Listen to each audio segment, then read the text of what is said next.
Ya lo hemos hecho. Vale.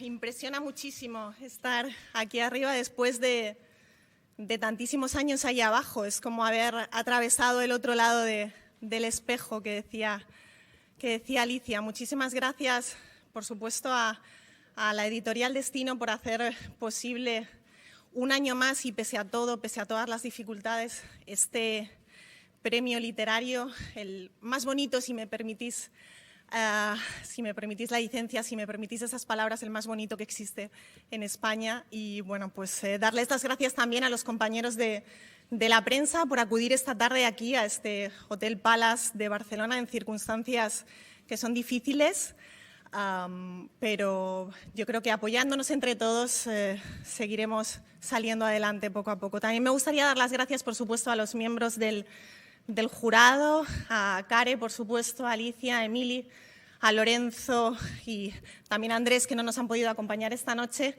por razones muy familiares para todos. Muchísimas gracias por vuestras palabras emocionantes y generosas.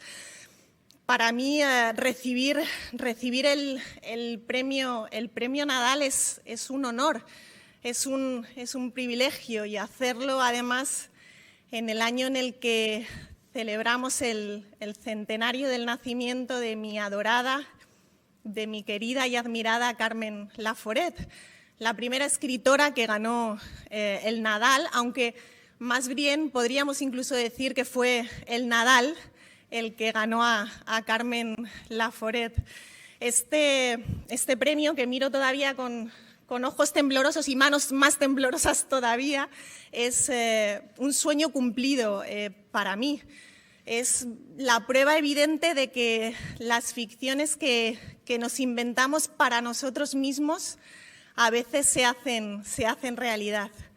Si esta tarde de Reyes tan especial estoy aquí, estoy en el Hotel Palace de Barcelona, es por mi madre, Aurora.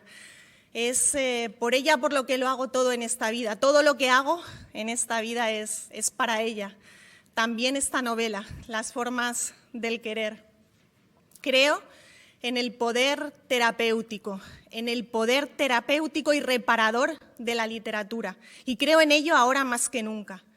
También estoy convencida de que lo que no se nombra no existe, y por eso decidí escribir esta novela, en busca de algo de alivio, de un poco de luz en mitad de los tiempos tan oscuros que tristemente nos está tocando vivir.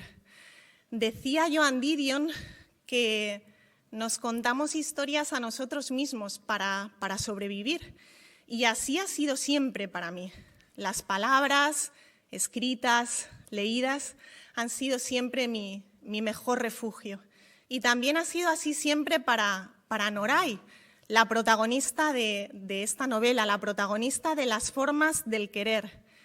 Una novela en la que yo cuento su historia, o en la que más bien es Noray la que cuenta su propia historia, ya que ante una crisis emocional muy grave que la lleva a tocar fondo, en un duelo inconsolable en mitad de él, recurre al refugio de las palabras, a su amparo, a su consuelo, como yo he hecho tantísimas veces, y se enfrenta por fin a la novela que lleva largo tiempo rehuyendo solo por el miedo a descubrir la verdad de su propia historia.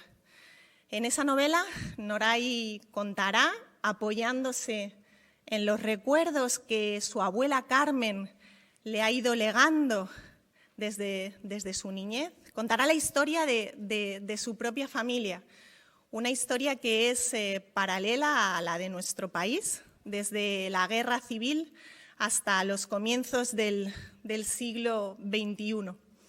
A través de ese viaje al pasado que se extiende hasta su propio presente, acompañada de los personajes protagonistas de su vida, claro, pero también de los secundarios, de todos aquellos que viven en los márgenes de la realidad, Noray irá descubriendo las muchas formas que tiene el querer y, sobre todo, se dará cuenta de que la mejor manera de amar es siendo fiel a sí misma. Ahora ya solo me queda, convertir en realidad esto que realmente me ha pasado, que para mí es todavía un sueño, es como si le estuviera pasando a otra persona, pero en este caso la protagonista de la historia soy yo. Y bueno, daros las gracias a todos y muchísimas ganas de que podáis leer la novela y de que la disfrutéis. Muchísimas gracias. Muchísimas gracias.